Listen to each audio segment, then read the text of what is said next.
looks like something.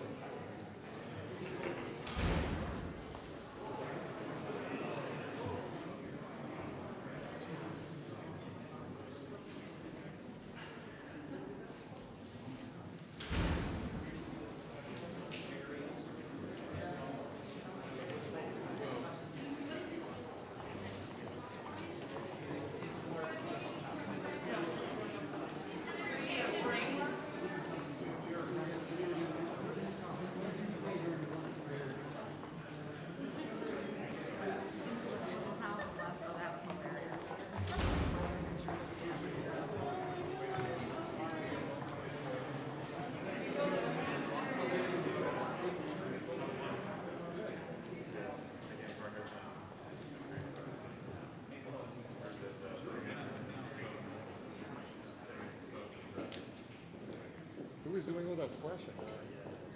Tom. Yes.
to vote first, guys. That's right.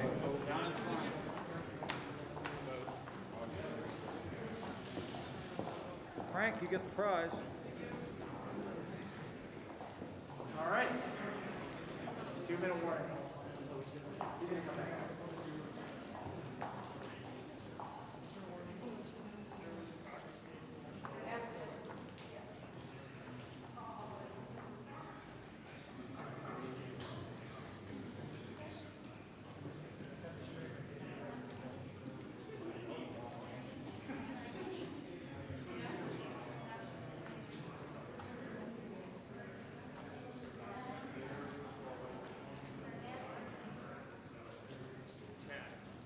Can you step in?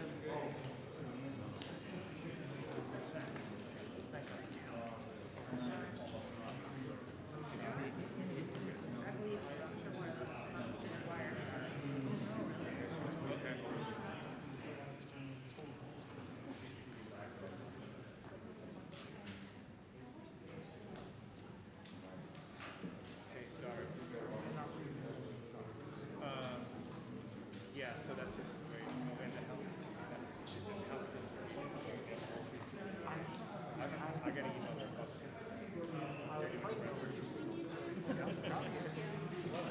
Yeah.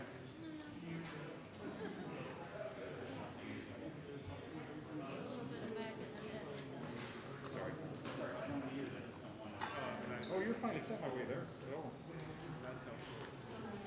All right, guys, heads up. Hey, I got you.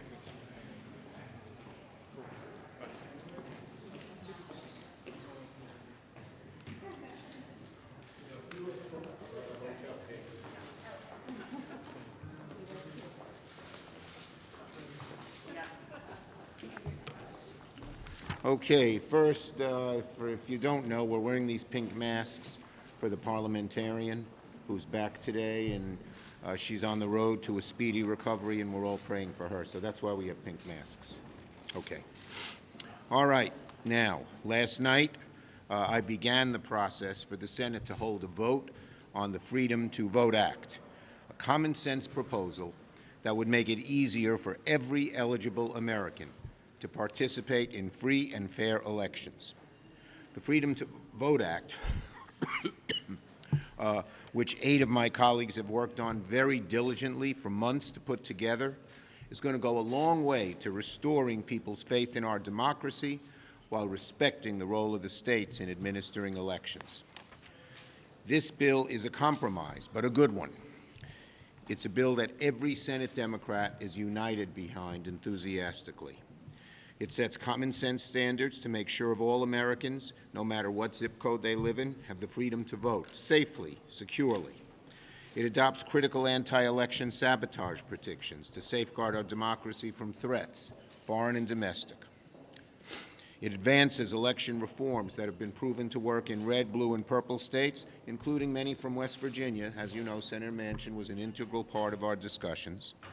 It outlaws partisan gerrymandering, making sure voters choose their elected officials, not the other way around, elected officials choosing the voters. And it reduces the power of big money in our elections by ending secret spending. Now, these are basic American values, not Democratic, not Republican. Every American should agree with this. And we're ready to work with our Republicans in good faith if they vote to begin a debate on voting rights. The vote tomorrow, let me remind you, is simply to move to debate. They're filibustering the motion to proceed, which simply says, let's debate it. If they can't even debate voting rights, something so sacred in America, what is wrong?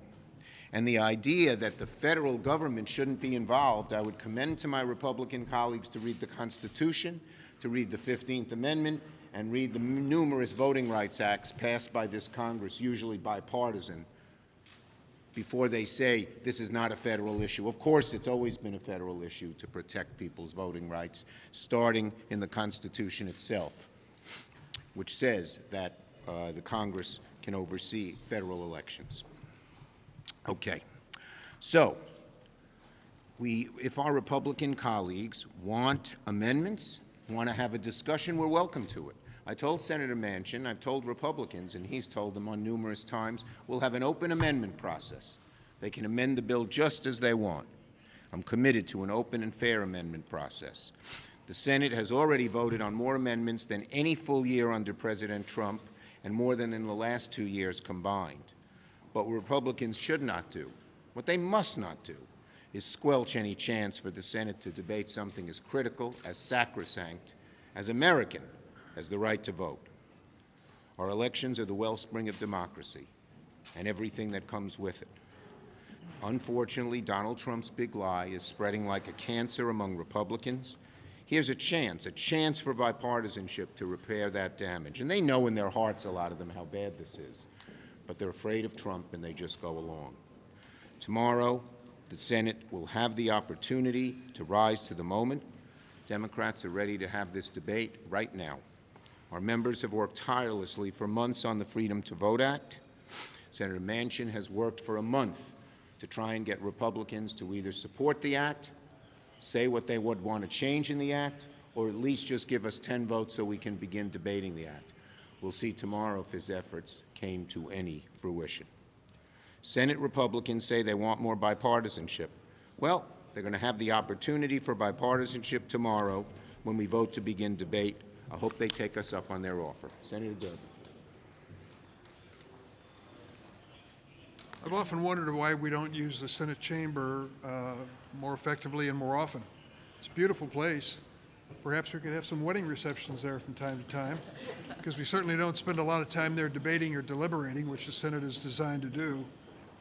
Instead, we should use that empty chamber to become a full chamber of members of the Senate to talk about issues that really count in America. What Chuck Schumer just described is pretty basic. We ought to be talking about voting in America. We had an extraordinary turnout in the last election, and now we have over 20 states that are making dramatic changes. They want to change the way people vote, reduce their opportunities to vote. Many of us think that's wrong. We should make it easy for every legally eligible American to vote, period. Easy instead of hard. That's exactly what's going on in 20 states. So we want to bring up the bill tomorrow to deal with the Freedom to Vote Act. And what kind of a response do we get from the Republican side? Well, we already know what it is. They want a filibuster. Now, it's not surprising if you're a student of history that anyone uses a filibuster on a basic civil right like voting. The Republicans hate to hear it, but the filibuster has always been the weapon of choice when you want to beat down civil rights. There's a historian by the name of Sarah Binder, and she looked at the use of the filibuster between 1917 and 1994, and exactly half of the time it was used to stop civil rights progress. I could add a couple chapters to her research. I've been stopped at least 5 different times by a filibuster for the DREAM Act. So in your area of civil rights, the Republicans and others in the past in the Democratic Party have used the filibuster. In the 1960s, it was the Democrats. Now it is the Republicans. Senator McConnell hates to hear that. He denies it. He does not want the words filibuster and voting rights and Jim Crow and Republicans put in the same sentence, but I'm afraid they are. When we take a look at how it's been used in the past, the filibuster was used to beat down the poll tax prohibition that was offered in the Senate. The filibuster was used to beat down anti-lynching legislation in the Senate. So we've seen that done. So what are we asking for tomorrow that's so radical that it requires a filibuster? The opportunity to talk about an issue, the opportunity to debate it. And you just heard Senator Schumer, no tricks involved. We're basically saying to them, in the words of the House, open rule. Bring in your amendments, we'll bring in ours. Let's hash it out, let's debate it. Let's come to a conclusion as to whether we're going to help people vote in America or put obstacles in their way. Thanks, Dick. Thank you, Senator Durbin. You know, the right to vote is really a cornerstone of our democracy, and it is under attack. In state after state, the same far-right voices who are casting unserious and baseless and dangerous doubts on the result of our last election are now working to undermine the next one by restricting the ballot box. Defending our democracy from these attacks and standing up for voters across our country, making sure their voices are heard and their votes are counted. That's not just a good idea. It's not just common sense. It is one of the most basic and most important responsibilities, and it is critical to the survival of our democracy. That's why it is so important that we pass the Freedom to Vote Act to ensure that our voters have equal access to the ballot box, promote best practices for voter registration and administration, and protect our elections from very real threats of interference. both foreign and domestic. That is what we are asking tomorrow to bring up on the floor to discuss and to debate and vote on. We hope our Republicans feel as strong about making sure we have a democracy as we do. Yeah. Well, let me just add my voice to say that the Freedom to Vote Act is absolutely essential. And coming from Michigan, I have to tell you that we are one of the states sometimes not talked about as much as other states right now, but we have very serious attacks going on our freedom to vote in Michigan. In 2020, in the middle of a pandemic, more people voted in Michigan than ever before, 5.5 million people. We elected Joe Biden president, Kamala Harris as vice president. It's very clear in challenge after challenge that they won the election, but the Republicans just don't like who we voted for. That's the bottom line, and so they're trying to change it, make it more difficult to vote, and take away people's freedom to vote. Frankly, it's wrong, it's undemocratic, it's un-American. We need the Freedom to Vote Act to pass now. Okay, first I want to say, we're only going to have to take a few questions. We had a very spirited discussion at our lunch, passionate, strong, and there was universal agreement in that room that we have to come to an agreement, and we got to get it done, and want to get it done this week. Yes, Senator first Schumer, question. explain to us what that means. Do you want a framework this week, and how do you get there? Are you going to have separate meetings with your members, with the White House? There's lots of meetings going on. The president's meeting regularly with people. Probably the president, the speaker, and I just talk now about once a day. And there'll be all kinds of meetings together and separately to get this done. But the pace is picked up. The desire to get it done is strong. And as I said, universal agreement in the room. We have to come to an agreement. Yes. Yes. There's this rift between Senator Sanders and Senator Manchin. How do you get this done? How do you bring them together? How do you get them on the same page? What is that like in the what I've caucus? told our caucus is everyone is going to be disappointed in certain things, but everyone's going to be glad about certain things. And overall, getting something done of this magnitude for the American people is a huge, huge, huge accomplishment, and that's what's going to move us forward and bring us together. Last question. When you say an agreement, are you talking about a framework, or are you talking about something that would be a bit... Look, you can't write the whole bill within the next few days, but getting a framework done that is agreed upon by 50 senators and 218 House members, which we're getting closer to. We're not there yet, but getting closer to. And then moving both bills together is going to be what we're going to do. Thank you, everybody.